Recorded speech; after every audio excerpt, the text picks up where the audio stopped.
এ নওজওয়ানেরা, যুবকেরা, ছেলেরা, বাচ্চারা, কান খুলে শুনে কেদি, যে সমস্ত ঘরে নারীরা বন্ধন গ্রহণ করে, মহিলা সমিতি করে, ওই নারীগুলো যদি বিনা তওবায় মারা যায়, কিয়ামত পর্যন্ত ওদের কবরের আযাব বন্ধ হবে না। ওই নারীগুলোর ওসিলায় ওদের পুরুষগুলোকে জাহান্নামী করা হবে। যে নারীগুলো মহিলা সমিতি করে, ওরা যদি বিনা তওবায় মারা যায়, ওদের ইন্তেকালের পরে তামাম পৃথিবীর আলেমগুলো যদি ওদের কবরের পাশে দাঁড়িয়ে দাঁড়িয়ে কেঁদে কেঁদে কেঁদে কেঁদে কেঁদে কেঁদে যদি তামাম পৃথিবীর আলেমের চোখের পানি শুকিয়ে গিয়ে যদি চোখে যদি ঘাও হয়ে যায়, এই বন্ধন গ্রহণ করেওয়ালা নারীরা, তোদের কবরের আযাব বন্ধ হবে না।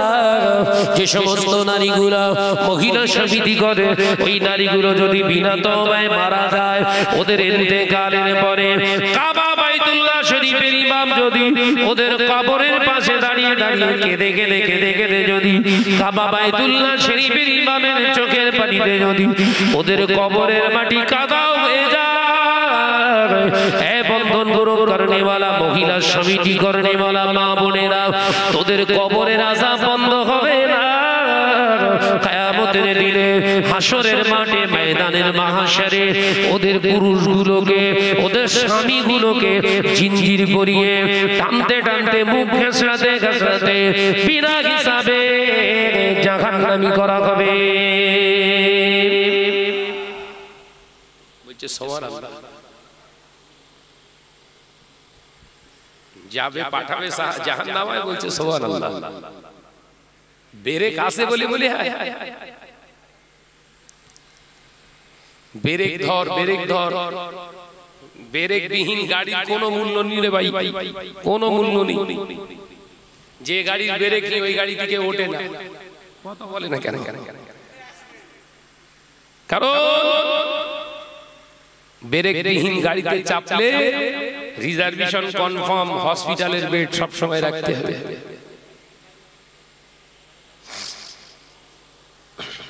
ও নওজওয়ানেরা, মুরব্বিয়ারা, ঘরেরা, আলোচনা বোঝাতে চেয়েছিলাম।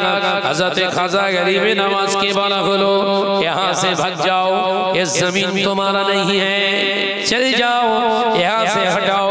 हज़रत खाजा गरीब नवाज मुस्की हेसे बोलेছিলেন, भाई साहब सुनिए, ये जमीन किसकी है? ओ सब का मालिक है।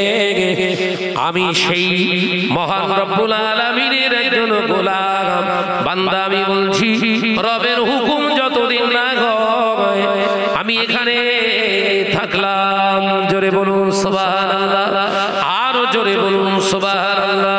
খাজা গরিবে নওয়াজকে মারার জন্য 400 সৈন্য পাঠানো হলো, হাতে অস্ত্র শস্ত্র। 7 জন মুসলমানকে মারবে 400 লোক। 7 জন মুসলমানকে মারবে কত? 400 সৈন্য। এদের হাতে কিছু অস্ত্র নেই, পাথর পাথর আছে, পাথরও কোনোদিন হাতের তুলে ছুড়বে নিয়ত করে পাথরে হাত দেয় না, চুপচাপ বসে আছে। খাজা গরিবে নওয়াজের সঙ্গী বলছে, হুজুর দেখেন বিরাট লোক লস্কর আছে, হাতে অস্ত্র শস্ত্র নিয়ে আমাদের মেরে ফেলবে। চুপ চুপ চুপ, বলতে নেই। মারার মালিক আল্লাহ, বাঁচানো মালিক আল্লাহ। একবার জোরে বলবেন না? বলছো কেন? তওবা বড়। আল্লাহর কাছে দুটো হাত তুলতে। মুসলমানের সবথেকে বড় অস্ত্র কি? আদ-দুআ ওয়া মুখুল ইবাদাত। দুআ হলো ঈমানদারের জন্য সবথেকে বড় নিয়ামত, অস্ত্র। আল্লাহ সাহায্য চাওয়াটা হচ্ছে মুসলমানের প্রথম ধাপ। একবার জোরে বলবেন না? সেই জায়গা ছেড়ে দিয়েছি, নেতার কাছে ফোন করছি, স্যার স্যার চলে আসেন, আমার বাড়িতে খুব ডিস্টার্ব হচ্ছে। আল্লাহকে বলেছি সম্পর্ক তোর আল্লাহর সঙ্গে নেই, তুই বলবি কি করে? কোন মুখ নিয়ে? সম্পর্ক আল্লাহর সঙ্গে ভালো আছে? নামে মুসলমান, খাওয়াই মুসলমান, মারাই মুসলমান না। ভাইরা আমার নওজওয়ানেরা যুবকেরা ছেলেরা বাচ্চারা হযরতে খাজা গরিবে নবাব মুঈনুদ্দিন চিশতি রাহমাতুল্লাহ আলাইহি হুজুর আমার আল্লাহ দরবারে দুআ তুটে ধরুন আল্লাহ দরবারে দুআ তুটিয়ে আল্লাহর কাছে রোনাজানি করতে লাগলে ও রব্বুল আলামিন আল্লাহ আপনার হাবিব আপনাকে পাঠিয়েছে নিশ্চয়ই আপনি হাবিবকে অনুমতি দিয়েছে আল্লাহ ওরা আমাদের মারতে চায় আমাদের বিশ্বাস তুমি আমাদের রব তুমি আমাদের ঘরে তোমার দরবারে দুআ তুটিয়েছি আল্লাহ আমাদের হেফাজত করো আল্লাহ আমাদের হেফাজত করো ওরা আমাদের যদি ক্ষতি করতে আসে তুমি আমাদের রব তুমি আমাদের হেফাজত করো আল্লাহর ওলির দোয়া শেষ হতে না হতে দেখতে পাওয়া যায় হুজুরের সঙ্গী বলতে লাগলেন হুজুর সমস্ত সৈন্যগুলো ঘোড়ার পিঠ থেকে জমিনে পড়ে গিয়েছে সমস্ত সৈন্যগুলো জমিনের উপরে পড়ে গিয়েছে হুজুর দেখেন সব পড়ে বেহুশ হয়ে গিয়েছে আল্লাহর ওলি হাত নামালেন না ওই হাত উঠিয়ে আল্লাহর কাছে দোয়া চাইলেন আল্লাহ এদের যদি মেরে দেন আপনি আমি কাদের কাছে কলেমার দাওয়াত দেব এদের যদি আপনি মেরে দেন কাদের কাছে নবীর দাওয়াত দেব ও রব্বুল আলামিন এদের যদি মারার ইচ্ছা থাকতো কেন আমাকে পাঠানো হলো আমি কেন এলাম এদেরকে মেরে যদি দেবে আমি কেন হিন্দুস্তানের জমিনে এলাম আল্লাহর ওলির দোয়া আল্লাহ কবুল করলেন সকলেই জ্ঞান ফিরে পেলেন জ্ঞান ফিরে পাওয়ার সাথে সাথে দেখতে পাওয়া যায় ওই 400 সৈন্য অস্ত্র শস্ত্রগুলো সব ফেলে দিয়ে ছুটে ছুটে ছুটে ছুটে হামাগুড়ি দিয়ে খাজা গরিবে নওয়াজের কদমে এসে হুজুরের পা দুটো ধরে বলেছিলেন হুজুর বেয়াদবি করে ফেলেছি হাতে অস্ত্র ছিল মনে করেছিলাম আমরা এগুলো ক্ষমতাবান কিন্তু না না না হুজুর বেয়াদবি নেবেন না আমাদের হাতে অস্ত্র আমাদের হাতের অস্ত্রের থেকে আপনার জবানের অস্ত্রের দাম বেশি হুজুর বেয়াদবি করে ফেলেছি আল্লাহর ওলি বললেন বাবা তাহলে হক যখন জানতে পারলে পড়ে লা ইলাহা ইল্লাল্লাহু মুহাম্মাদুর রাসূলুল্লাহ একটা দুটো নয় খাজা হুজুরের হাতে 400 সৈন্য ঈমানি কলেমা পড়ে মুসলমান হয়ে যায় একবার জোরে হবে না মারতে চেয়েছিল খাজা হুজুরকে মারতে চেয়েছিল খাজা গরিবে নওয়াজকে এখন নিজেরাই মুসলমান একবার জোরে বলবেন না জোরে বলতে পারো না আমাদের অ্যাটিটিউড কৃষ্টি কালচার চলাফেরা আমাদের কথাবার্তা খাওয়া দাওয়া মুসলমানের মতো আছে আছে কিচ্ছু নেই কিচ্ছু নেই নাম কা ওয়াস্তে মুসলমান মোহাম্মদ শামীম আইডি কার্ডে লেখা আছে ভোটার আইডি কার্ডে মোহাম্মদ শামীম এলাকার টপ র‍্যাঙ্কের মদখোর কথা বলে না কেন মোহাম্মদ আব্দুর রাজ্জাক নাম কি মোহাম্মদ আব্দুর রাজ্জাক আধার কার্ডে নাম আছে কি করে গো এলাকার টপ র‍্যাঙ্কের লটারি কাটে মুসাম্মাদ ফাতেমা খাতুন নাম কি মুসাম্মাদ ফাতেমা খাতুন কি করে গো এলাকায় মেলা হলে ভালো ভালো ল্যাংটা ড্রেস পরে মেলায় গিয়ে ঘুরে ভুল বলছি ফাতেমা কোথাকার ফাতেমা তুমি নারী হয়েছো তোমার ইজ্জত শান তোমার মান রাসূল আমার আল্লাহর কাছ থেকে চেয়ে চেয়ে চেয়ে চেয়ে আল্লাহ পৃথিবীর জমিনে নারীর মর্যাদা পুরুষের থেকে 3 গুণ বাড়িয়ে দিয়েছে একবার জোরে বলবেন না জোরে বলতে পারো না আজকে তোমাদের বিয়ে দিতে গেলে তোমার বাপের টাকা পয়সা খরচ করতে হচ্ছে কেন তুমি নারী আছো তুমি নারী আছো তো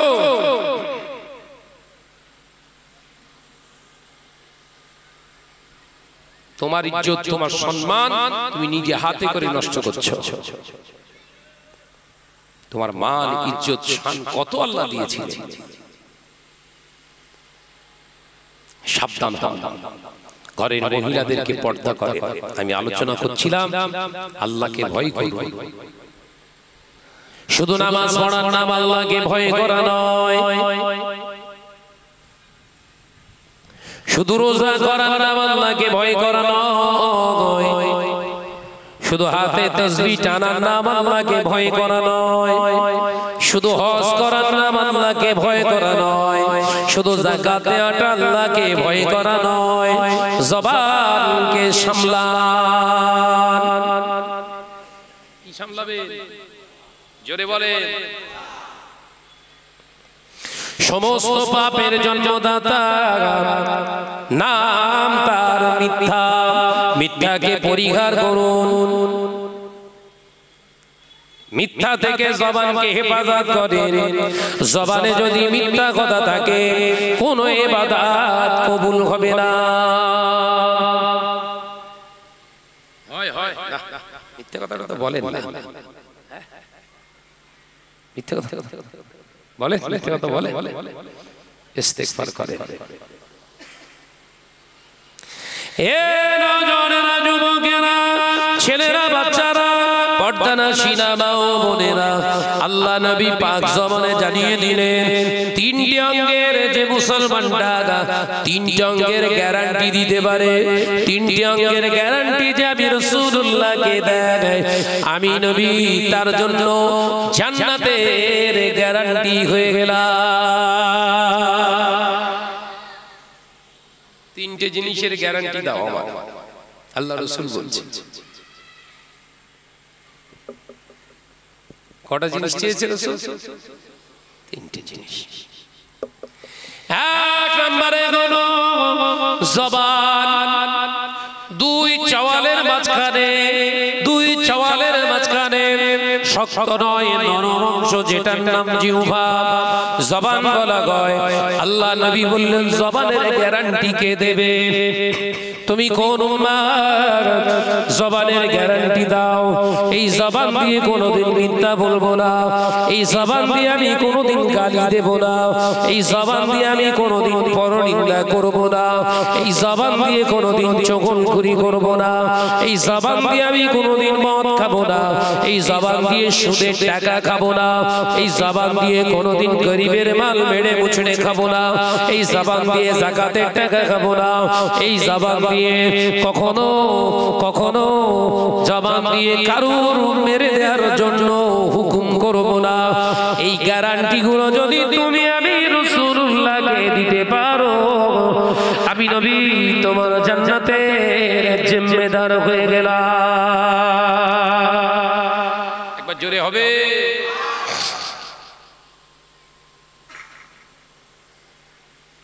দ্বিতীয় নম্বর আল্লাহ নবী জানিয়ে দিলেন দুই হাত। এই সাংঘাতিক জিনিস, কথা বলে না কেন? বুঝছেন না? দুটো হাতের গ্যারান্টি তোমরা যদি দিতে পারো, এই হাত দিয়ে কোনোদিন অন্যায় রাগারাগি করব না, এই হাত দিয়ে কোনোদিন কাউকে অন্যায়ভাবে আঙ্গুল তুলে কথা বলবো না, এই হাত দিয়ে কখনো হারাম জিনিস তুলে খাবো না, এই হাত দিয়ে কখনো সুদের টাকা গুনবো না, এই হাত দিয়ে কখনো সুদ আমি দেব না, এই হাত দিয়ে কখনো আমি অন্যায়ভাবে বিবিকে চড় মারবো না, এই হাত দিয়ে আমি অন্যায়ভাবে কোনোদিন বেগানা নারীর হাত ধরে টানবো না, এই অন্যায়ভাবে হাত দিয়ে কোনোদিন আমি কারোর কোনো পৃথিবীর অন্যায় রাখাজানির দিকে বাড়াবো না।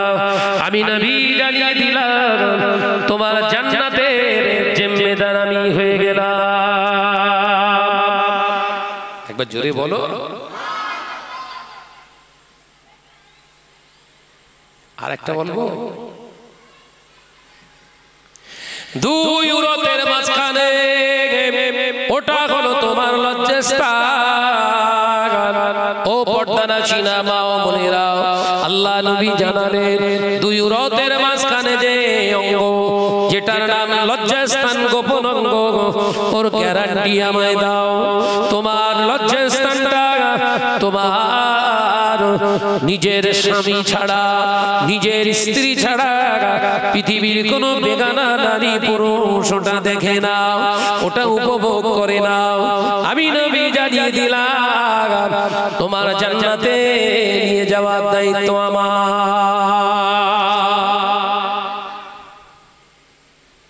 এবার কে কতটা হেফাজত করেছেন করেছি নিজে নিজে ভাববেন। কথা বুঝতে পারছেন না? নবীর খাঁটি উম্মত হয়েছে কিনা ভাববেন। তিনটি অঙ্গের কথা বলেছি। কটা অঙ্গ বাবা? তিনটে। দেহে এত অঙ্গ থাকতে তিনটি অঙ্গের কথা বললেন আল্লাহ, আল্লাহ রাসূল। ভেবে দেখেন যত অন্যায় রাহাজানি সব এই তিনটি অঙ্গ দিয়ে শুরু হয়। কথা বলছেন না কেন? হ্যাঁ, যত অন্যায় রাহাজানি শরীয়ত বিরোধী কাজ এই তিনটি অঙ্গ থেকে হয়। ওই জন্য নবী বললেন এই তিনটেকে আগে জব্দ করো। এ নজরেরা, যুবকেরা, ছেলেরা, বাচ্চারা, পর্দানাশীনা মা ও বোনেরা, আলোচনা অন্যদিকে নয়, আমি আলোচনা আপনাদের বোঝাচ্ছিলাম। খাজা গরিবে নওয়াজ মঈনুদ্দিন চিশতি রাহমাতুল্লাহ আলাইহি রাতের অন্ধকারে তারাগড় পাহাড়ের পার দেশে জিকির করছে, আল্লাহ আল্লাহ আল্লাহ আল্লাহ আল্লাহ আল্লাহ আল্লাহ আল্লাহ জিকির করে। খাজা গরিবে নওয়াজকে মেরে দেওয়ার জন্য বিরাট বড় প্রস্তরখণ্ড তারাগড় পাহাড়ের উপর থেকে জয়পাল যোগী জাদুবিদ্যার দ্বারা তিনি তুললেন, উপর থেকে ছুঁড়ে মেরে গড়িয়ে দেবে। এই পাথরের খণ্ড এসে তাঁবুর উপরে পড়ে সব শেষ হয়ে যাবে। উপর থেকে পাথর ছুঁড়ে দিলে আল্লাহর ওলি হযরতে খাজা গরিবে নওয়াজ মঈনুদ্দিন চিশতি রাহমাতুল্লাহ আলাইহি হুজুর বলেছিলেন, হে তারাগড়ের পাহাড়ের পাথর, হে তারাগড় পাহাড়ের পাথর, আমি তোকে বলছি শোন, যদি আল্লাহর হুকুমে আসিস তাহলে আয়, আর দুনিয়ার মানুষের যদি গোলামিত্ব করে আসিস, আমি আল্লাহর বান্দা মঈনুদ্দিন বলছি ওইখানে দাঁড়িয়ে যা। বলার সাথে সাথে পাথরটা দাঁড়িয়ে গিয়েছিলে। আসমি শরীফে যারা যারা তারাগড় পাহাড়ের কাছে দেখবেন ঝুলন্ত অবস্থায় এখনো পাথরটা দাঁড়িয়ে রয়েছে। আমি আপনাদের বোঝাতে চাইছি এটা আল্লাহ ওয়ালা হয়ে যান, আপনার ভোটার আইডি প্রুফটা আল্লাহ আল্লাহ রাসূলের সঙ্গে জয়েনিং করে রাখেন। যদি সম্পর্ক ভালো হয়ে যায়, মালিকের সঙ্গে সম্পর্ক যদি ভালো হয়ে যায়, দুনিয়ার সরকার তোর কিছুই করতে পারবে না। সম্পর্ক কার সঙ্গে ভালো রাখবেন? জোরে বলে। আমাদের সাথে এখন সম্পর্ক ভালো কার সঙ্গে? এখন আমাদের সঙ্গে সম্পর্ক কার ভালো? ভালো সম্পর্ক আছে কাদের সঙ্গে? দাঁড়িয়ে পেচ্ছাপ করা, সুদখোর, হারামখোর, ঝেড়ে খাওয়া, মেরে খাওয়া, লটারিখোর, এই কথা বলে না কেন? মদখোর, জেনাখোর, গানখোর, তাড়িখোর, সাট্টাখোর, যত রকম খোর আছে এরা সব আমাদের ভাই। ভুল বলতিস বোধহয়? এরাই তো এখন সব আমাদের ভাই, আমাদের সঙ্গী। একটা ভাই এলাকার টপ র্যাঙ্কের মদখোর, ওকে 4 দিন দেখতে পাইনি বলে জিজ্ঞাসা করছে কোথায় ছিলি? দেখতে পাইনি, মনটা সবসময় চাইছিল একবার দেখতে পাইনি তো। মদখোরের জন্য ওর মন আনচান করছে। কি মহব্বত! অথচ স্রষ্টা এই দুনিয়ার জমিনের মালিক, ওর মালিক, রবকে দেখার জন্য ওর একবার মন আনচান করে না। একজন স্বামী একজন স্ত্রী থেকে 15 দিন, 20 দিন, 30 দিন, 40 দিন অন্য জায়গায় অবস্থান করছে কাজের জন্য। 6 মাস কাজ করছে বাইরে। বিবি ভিডিও কল করে কাঁদছে, কতদিন তোমার দেখি, এসো না বাড়িতে, এসো না, ভালো লাগে না গো, চলে এসো না, একটা বার 2 দিনের জন্য এসো। মহব্বত।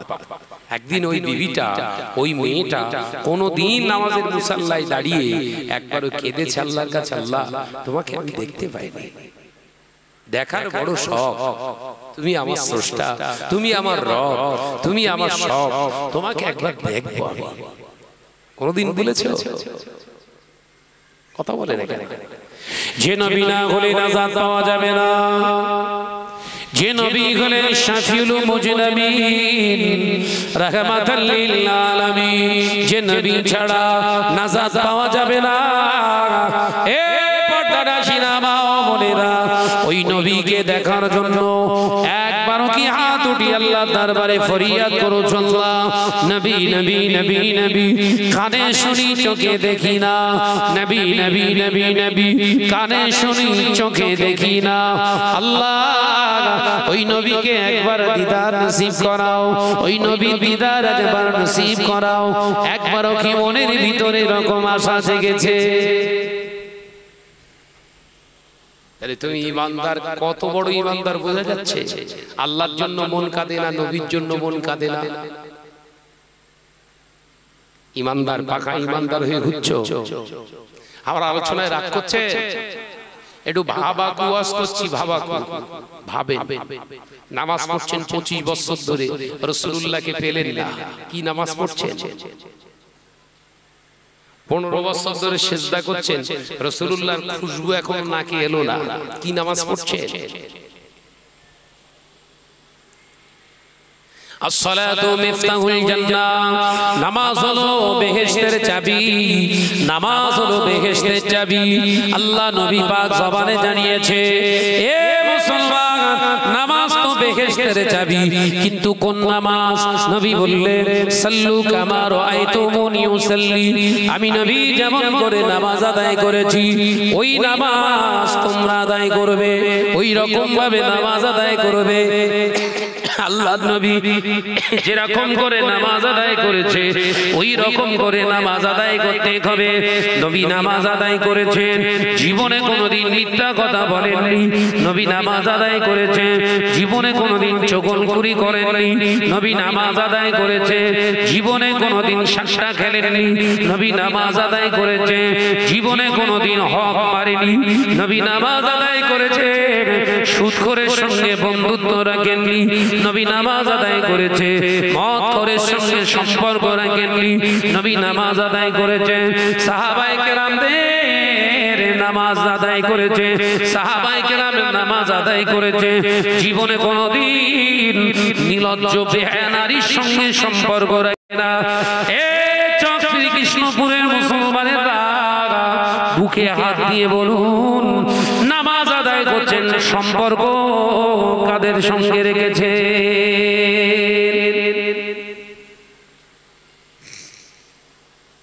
সম্পর্কটা কাদের সঙ্গে রেখেছেন গো? নামাজ তো বিশাল পড়ছেন মাশাআল্লাহ, কপাল কালো হয়ে গেল একদম। ভেতর দিয়ে কবর কালো হচ্ছে না তো? কথা বলে না তো? নামাজ তো পড়ছিস রে বাবা, কপাল কালো হয়ে গেল, ভেতর দিয়ে কবরও কালো হচ্ছে না তো?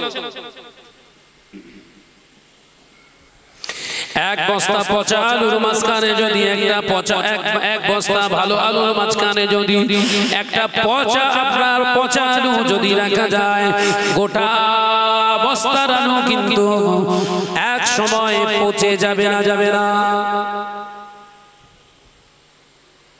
ঘরের বিবিটা নামাজ আদায় করে না, ঘরের বিবিকে নামাজিনী বানাও, ও হলো পচা আলুর সমতুল্য। ঘরের বিবিটা পর্দা করে না, ওকে পর্দানাশীনা বানাও, ও হলো পচা আলু। ওকে যদি ঠিকভাবে সুস্থ সেবা না করা যায়, ওই জন্য আল্লাহ নবী বলেছিলেন, আর রাজুলুর নিকাউ শর্তুন সালাসা, কোন পুরুষ যদি বিয়ে করতে চায় বিয়ের আগে 3টি শর্ত মানতে হবে। যে পুরুষের ভিতরে 3টে শর্ত পাওয়া যায় না, লা ইয়াজুজু আন-নিকাহ, ওই পুরুষের জন্য বিয়ে করা জায়েজ নয়। বিয়ে করতে গেলে কটা শর্ত বলো বাপ, বলো কটা, জোরে বলো।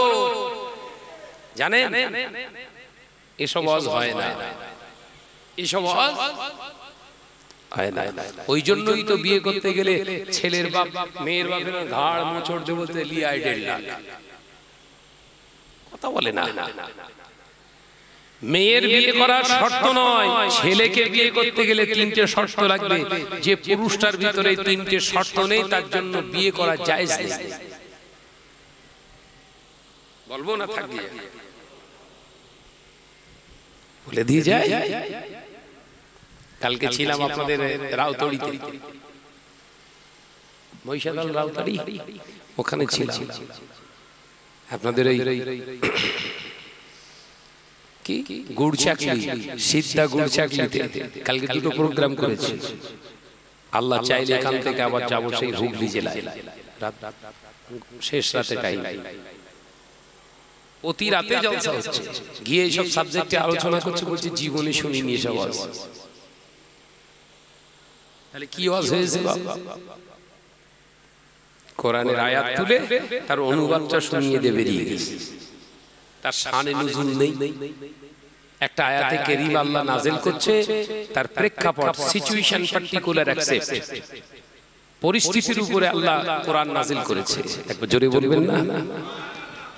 সিচুয়েশনের উপরে, পরিস্থিতির উপরে আল্লাহ একটা আয়াত নাযিল করেছে।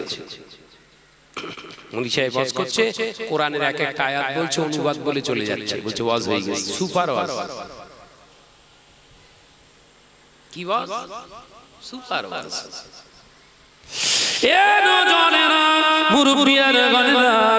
আল্লাহ নবী পাক সবারে জানিয়ে দিলেন, যে পুরুষটা বিয়ে করতে যায় ওর চেহারা দেখো না, ও কেমন দেখতে সুন্দর দেখো না, ওগুলো পরে দেখবে। আগে দেখো ওই ছেলেটাকে জিজ্ঞাসা করো, বাবা ছেলে তোমার যৌবন শক্তি, তোমার নিজের পুরুষত্ব কতটা আছে? তুই পুরুষত্ব ঘৃণা কিনা? পুরুষত্ব শুধু থাকলে হবে না। হ্যাঁ বাবা ছেলে, সংসারের টোটাল কাজ করার অভিজ্ঞতা, এক্সপেরিয়েন্স কি তোমার আছে? অর্থাৎ রান্না করা, ঝাড়ু দেওয়া, ঘরদোর পরিষ্কার করা, জামা কাপড় পরিষ্কার করা, থালা বাসন ধৌত করা, এগুলো কি তুমি পারো? ওই ছেলেটা যদি বলে আমি পুরুষ, আমি কেন সংসারের কাজ করতে যাব? শরিয়ত বলছে বিয়ে করার এখনো বয়স হয়নি। মাথায় ঢুকছে? ও এখন সাবাল লোক হয়ে গেছে। কেন? বিয়ে করা যেমন সুন্নাত, অসুস্থ বিবির হাতের সংসারের কাজ করে দেওয়াটাও হলো সুন্নাত। একবার জোরে বলেন। জোরে বলছেন না? বিবি অসুস্থ, জ্বর হয়েছে, বিছানা ছেড়ে উঠতে পারছে না, উঠতে পারছে না, জোর করে 2 কেজি গোশত নেয়, যাও ভালো করে কষে নিয়ে এসো। আমি হাজবেন্ড ভাই, যে শরীর স্ত্রীর শরীর অসুস্থতা কষ্ট বোঝে না, ও হাজবেন্ড না কুত্তা ব্যান্ড? বল না রে বাবা, ও হাজবেন্ড আচ্ছা কুত্তা ব্যান্ড। নবীর আদর্শ মানতে পারবে না, বিয়ে করতে গেছে। তাই পুরুষত্বের সঙ্গে সঙ্গে সংসারের সমস্ত কাজ করার এক্সপেরিয়েন্স আপনার ভিতরে থাকতে হবে। একটা এই মাথা ঢুকছে বা যারা বিয়ে করিস না, আগে ঢুকিয়ে দে মাথায়। বিয়ে বিয়ে করে পাগল হচ্ছ। আজকে অধিকাংশ সংসারে শান্তি নেই কেন? নবীর দেব অনুসরণ করে আমরা বিবাহ করিনি। দ্বিতীয় নাম্বার হলো, নয়জন যুবক ছেলেটাকে জিজ্ঞাসা করো, হ্যাঁ বাবা ছেলে তুমি তো বিয়ে করবে বলছো, বলো বলো বাবা। ও বাবা ছেলে, যে তোমার বিবি হবে, ওই বিবির মোহরানাটা কি তুমি নগদে মেটাতে পারবে? তোমার পরিশ্রমের মেহনতে টাকা দিয়ে মোহরানা দিতে হবে। টাকা যদি না থাকে, তোমার পরিশ্রম করা যে জিনিসটা তোমার কাছে আছে, সেটাই দিয়ে তুমি বিয়ের দিনেতে বিবির হাতে মোহরানা দিতে পারবে কিনা বলো। ওই ছেলেটা যদি বলে না আমি পরে দিয়ে দেব, ওর বিয়ে যেন আপনারা পড়াবেন না, ওর বিয়ে করার এখনো বয়স হয়নি। খেয়াল থাকবে। আপনার এদিকে সব নগদে দেয় না, সব ধারে।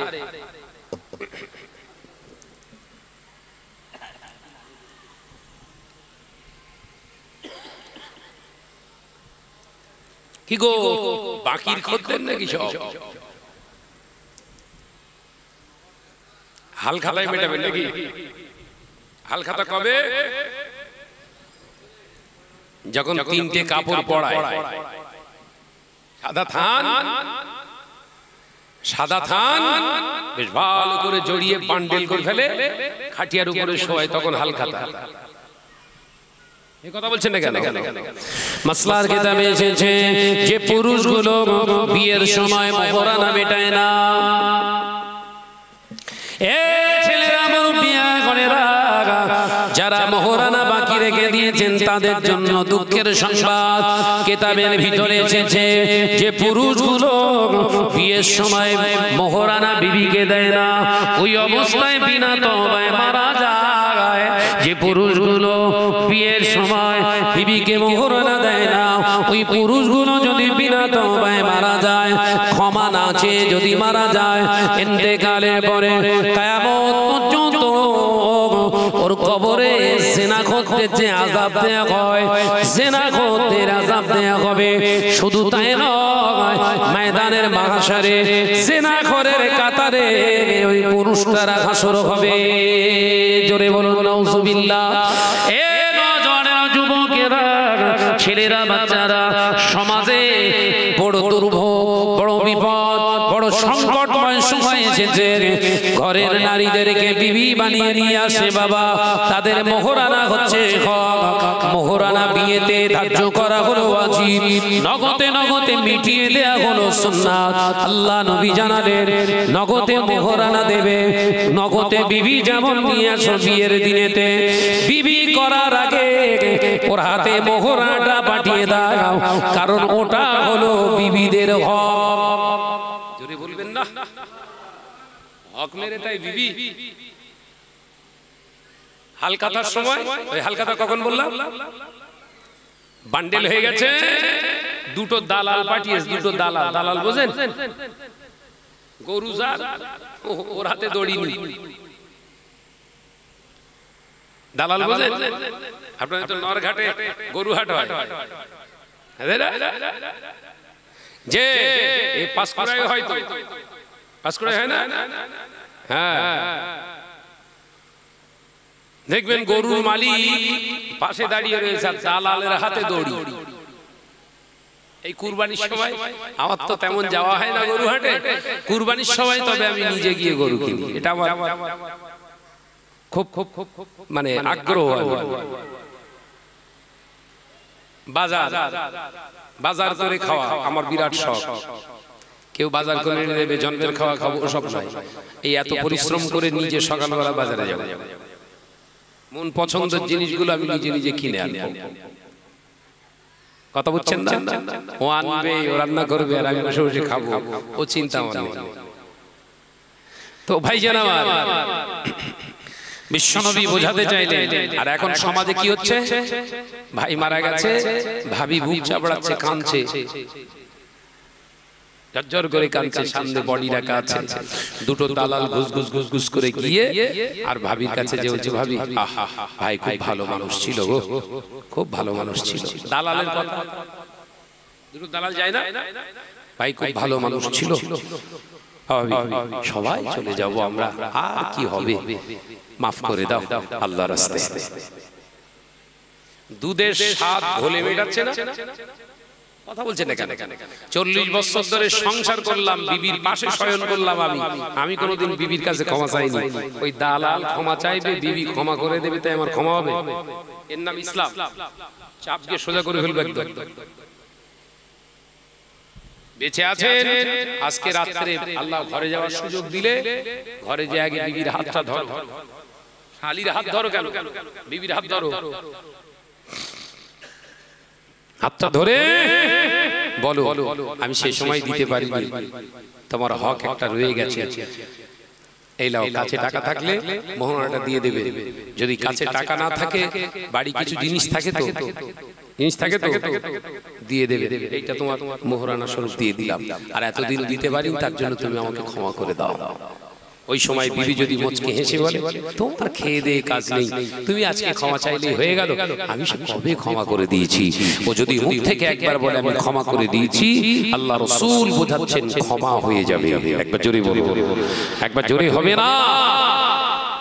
তাহলে দেরি করবেন না কিন্তু। যদি মনে করেন না দালাল মেটাবে, তাহলে খবর আসবে, খেলা হবে, ভাঙা পায়ে খেলা হবে। যদি মনে করেন ওই দালাল মেটাবে, তাহলে খবর আসবে। দ্বিতীয় শর্ত ভালো করে বুঝে নেন। তাহলে মোহরানার টাকাটা, মোহরানা টাকা কোন টাকায় হবে? কন্যার বাপের কাছ থেকে নিয়ে ওই টাকায় হবে নাকি? নিজের খামখরচের টাকা, পরিশ্রমের টাকা, টাকা যদি না থাকে, অর্থ যদি না থাকে, জিনিস দিয়ে তুমি মোহরানা দেবে। যুবকেরা, ছেলেরা, বাচ্চারা, তৃতীয় নম্বর শর্ত হলো যে নারীটাকে বিবি বানাবে, ওই ছেলেটাকে জিজ্ঞাসা করো, বাবা ছেলে আমার কন্যাকে তোমার বিবি বানাবে, বাবা আমার মেয়ের তুমি ভরণ পোষণের দায়িত্ব নিতে পারবে কিনা বলো। ওই ছেলেটা যদি বলে ভরণ পোষণ মানে খাওয়া দাওয়া, পরানো, শোয়ানো, সুন্দর জায়গায় রাখা, না না না, ওগুলো শুধু নয়, ভরণ পোষণ মানে আমার মেয়ে তোমার বিবি হবে, তার মানে আমার মেয়ে যদি নামাজিনী না হয়, তোমাকে নামাজিনী বানাতে হবে। আমার মেয়ে যদি পর্দানাশীনা না হয়, আমার মেয়েকে পর্দানাশীনা করতে হবে। এ দায়িত্ব হলো তোমার। খাওয়া দাওয়া আল্লাহ যতটা তোমার অকাত দেবে তুমি করাবে। ও তো আমার দুঃখ নাই, কষ্ট নাই, থাকার জায়গা ভালো দিতে পারবে কিনা তোমার ব্যাপার। কিন্তু তোমার কাছে আমার একটা অনুরোধ, মেয়ে তোমার হাতে তুলে দিলাম, এ যেন বেনামাজিনী, বেপর্দানাশীনা না হয়। এই ভরণ পোষণ বোঝা গেছে।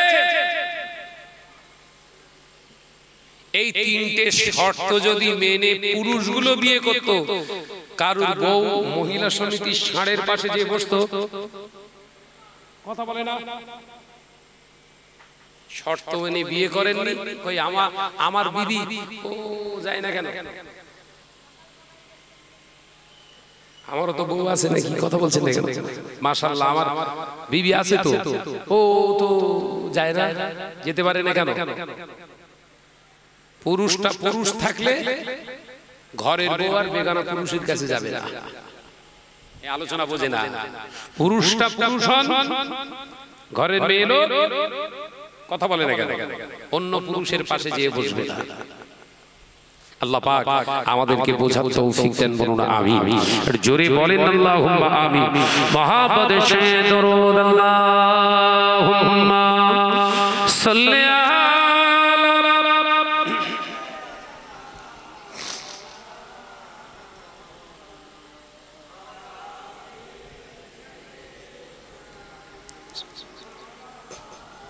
দরুদ শরীফের অবস্থা খুবই খারাপ।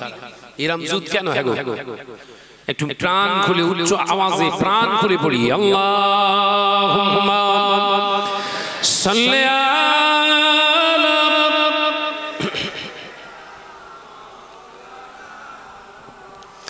ওয়া আলা আলি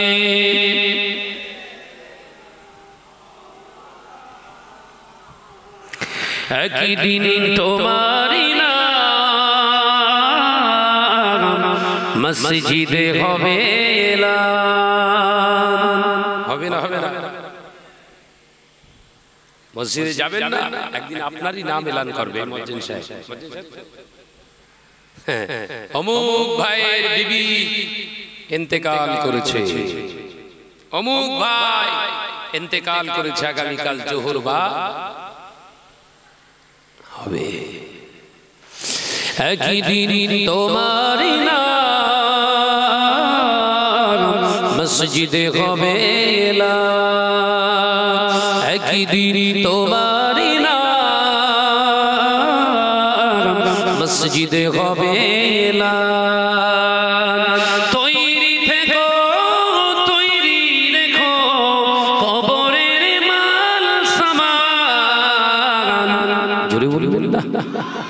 জোরে বলতে পারেন না? একদিন তোমারই নাম মসজিদে হবে এলান। আল্লাহুম্মা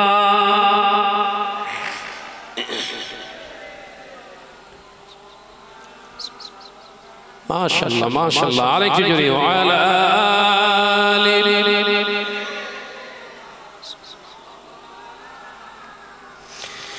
বন্ধু স্বজন আত্মীয় পরিজন ওরিয়ে তোমার নতুন কাফন।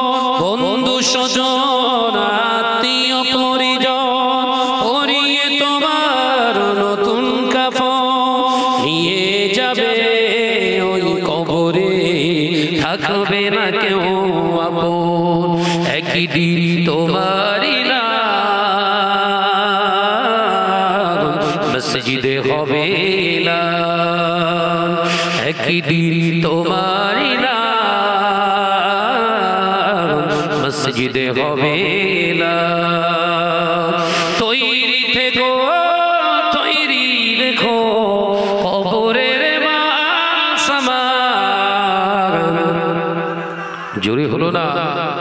একটু জোরে হবে না? একদিন তোমারই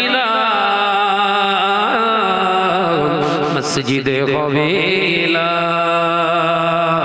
আল্লাহুম্মা সাল্লি আলা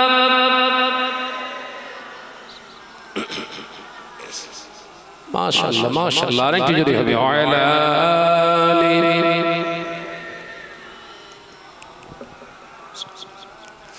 টাকা কড়ি গাড়ি বাড়ি থাকবে না কেউ সঙ্গে তোমার। টাকা কড়ি গাড়ি বাড়ি থাকবে না কেউ সঙ্গে তোমার। থাকবে সেদিন সঙ্গী হয়ে নূর নবীর সুন্নাহ। জোরে হবে না? দুনিয়া জমিনে টাকা কামিয়েছো, গাড়ি করেছো, বাড়ি করেছো, অ্যাসেট বাড়িয়েছো বাবা। হাজার হাজার নয় কোটি কোটি টাকার মালিক হয়েছো। হঠাৎ একদিন আজরাইল আসবে, মালিকান মউত জান নিয়ে চলে যাবে। সাদের দেখো সাদের জামা কাপড় পরিহিত অবস্থায় পড়ে থাকবে। সবাই এলান করে দেবে অমুক মারা গিয়েছে, শাহনাজ ভাই মারা গিয়েছে, আগামীকাল জানাজা হয়ে যাবে। জানাজার আগে গোসল করানো হবে, পরনের পোশাকটা খুলে দেওয়া হবে। সাদা রঙের তিনটি পোশাক দেওয়া হবে। একটা পোশাকের নাম দেওয়া হবে পিরান।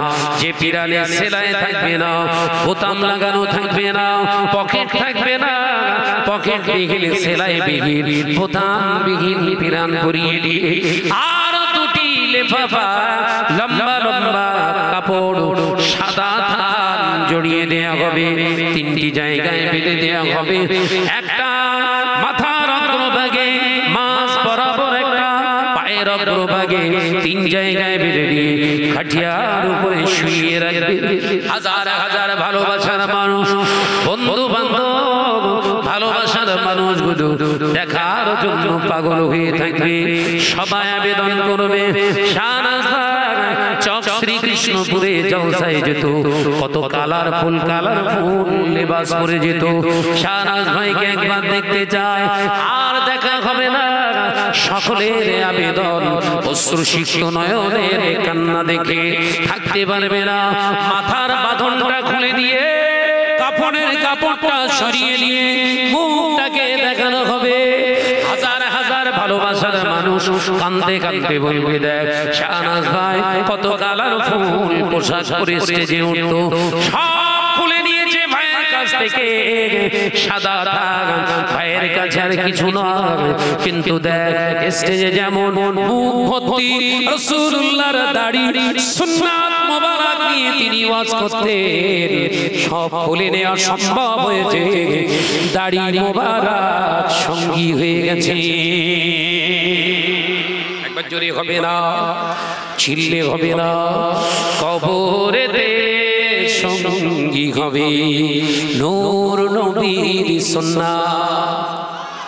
জোরে বলবেন না, একই দিন তোমারই নাম মসজিদে হবে না। তৈরি থেকো, তৈরি রেখো কবরের মাল সামান, একই দিন তোমারই নাম মসজিদে হবে না।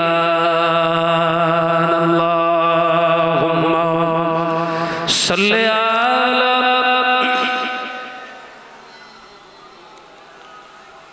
محمد الشفیع وعلی آلہ۔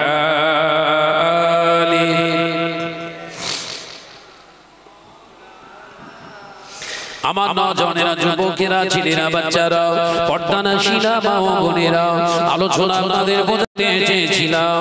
আল্লাহ নবী পাক জবানে জানিয়েছিলেন, মদিনার মসজিদে নবী শরীফে আল্লাহ নবী পাক জবানে জানিয়েছিলেন, ও সাহাবীরা, এমন একটা দিন আসবে, সময় আসবে, দেখতে পাওয়া যাবে আমার উম্মতেরা নামাজ আদায় করবে, রোজা আদায় করবে, হজ আদায় করবে, যাকাত আদায় করবে, মসজিদগুলো বড় বড় বড় বড় নকশাওয়ালা মসজিদ বানাবে, মসজিদ যারা কম্পিটিশন করে বানাবে।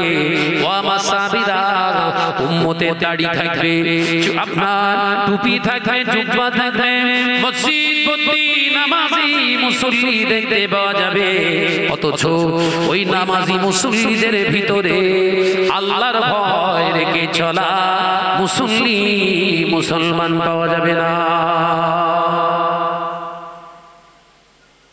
ইবনে মাজাতে এসেছে হাদিসটি, কি বলছেন নবী?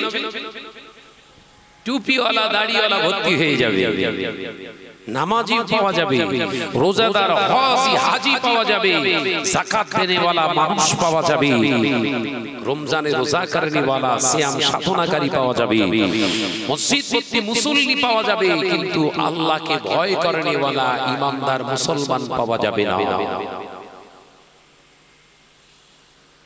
হাদিসের অনেক বড় ব্যাখ্যা,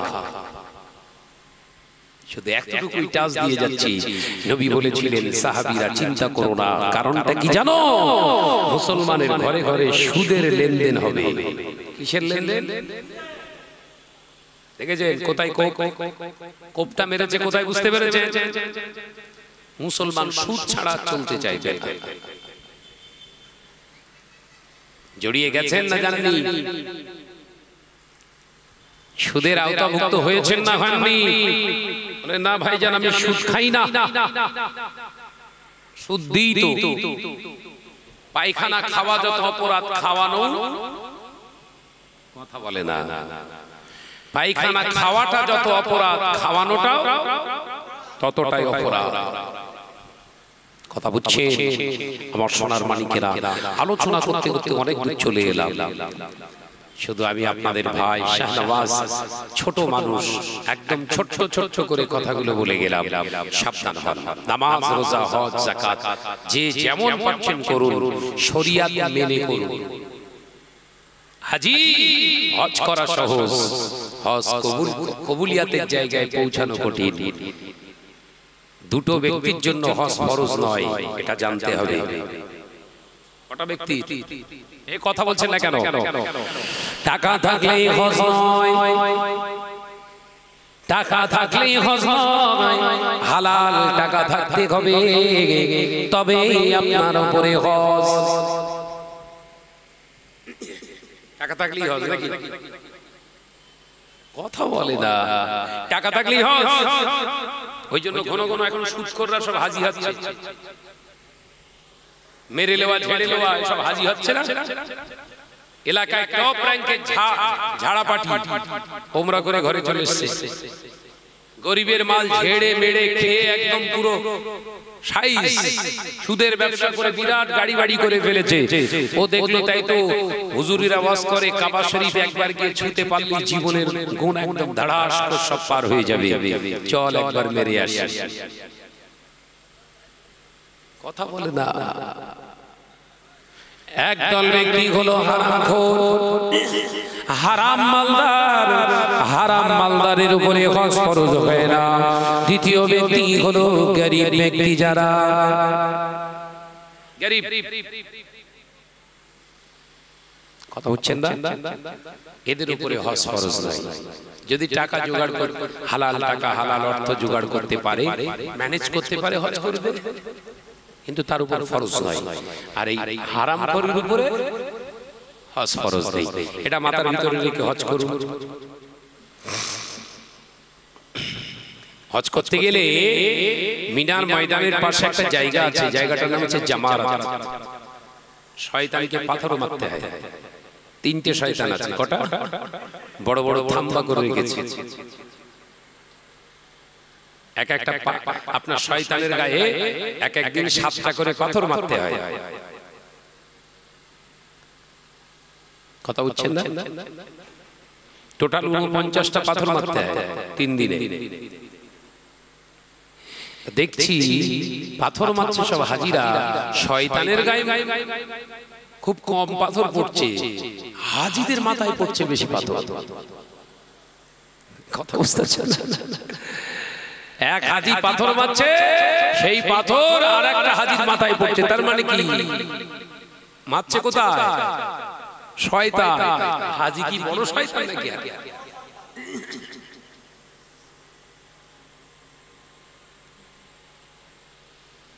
টাকা থাকলেই হজ নয়, হালাল টাকা নিয়ে হজে যান। ঘরের মেয়েদেরকে কখনো হজে নিয়ে যাবেন না, নিষেধ করে গেলাম। কথাটা শুনতে খারাপ লাগছে না? ঘরের মহিলাদের হজে নিয়ে যাবেন না, উমরাতে নিয়ে যাবেন, হজে নিয়ে যাবেন না। কারণ আমাদের ভারত সরকারের যে সিস্টেম, আপনি ওই একটা ফরজ আদায় করতে গেলে আর একটা ফরজ জবাই হবে। কথা বুঝতে পারেন? প্রথমেই বলে দিয়েছি, একটা ঘরের ভিতরে 4টে পুরুষ 2টো মহিলা, আর ও হজ হবে না টজ হবে?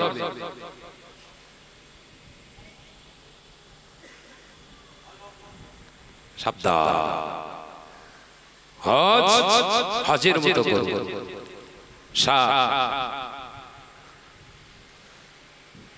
হাজী ইমদাদুল্লাহ মুহাজির মক্কি রাহমাতুল্লাহ আলাইহি হজ করেছিলেন। তাবলীগ জামাতের একদম শেরে তাজ। নাম কি বললাম? হাজী ইমদাদুল্লাহ মুহাজির মক্কি রাহমাতুল্লাহ আলাইহি। তিনিও রাসূলুল্লাহ দিদার পেয়েছিলেন। একবার জোরে বলুন সুবহানাল্লাহ। আব্দুল হক মুহাদ্দিস দেহলভী রাহমাতুল্লাহ আলাইহি হজ করেছিলেন, তিনিও পেয়েছিলেন রাসূলের দিদার। একবার জোরে বলুন সুবহানাল্লাহ। হজ করেছিলেন বাংলার পীর আবু বকর সিদ্দিক রাহমাতুল্লাহ আলাইহি, দাদা হুজুর পীর কেবলা হজ করেছিলেন, তিনিও রাসূলুল্লাহ দিদার পেয়েছিলেন। জোরে বলুন সুবহানাল্লাহ। হজ করেছিলেন শাহ সুফি মুজাহিদে মিল্লাত হযরতে আহমদুল্লাহ পীর সাহেব হুজুর রাহমাতুল্লাহ আলাইহি, তিনিও হজ করেছিলেন। হজ করেছিলেন শাহ সুফি আব্দুল মুআবুদ সাহেব রাহমাতুল্লাহ আলাইহি, তিনিও হজ করেছিলেন, রাসূলুল্লাহ দিদার পেয়েছিলেন। জোরে বলুন সুবহানাল্লাহ। এই মানুষগুলো মেদিনীপুরের জমিনে শুয়ে আছে। আপনার শুয়ে আছে শাহ সুফি হযরতে মুস্তাফা মাদানী রাহমাতুল্লাহ, মেদিনীপুর টাউনের উপরে ঘুমাচ্ছেন।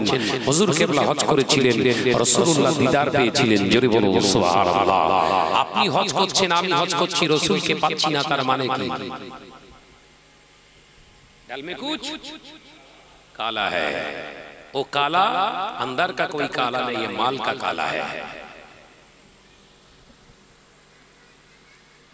ये माल का काला है। हजे जान, हजे जवार मत जान। আল্লাহ পাক আমাদের বোঝার তৌফিক দেন, বলুন আমিন। জোরে বলি আল্লাহুম্মা আমিন। ভাইজান আসবেন, আমি আপনার থেকে বিদায় নেব, যেহেতু 11:30 বাজে। 11টা পর্যন্ত আমার ডায়েরিতে ছিল। ভাইজান বললেন যে আপনাকে 9:30টায় উঠতে হবে।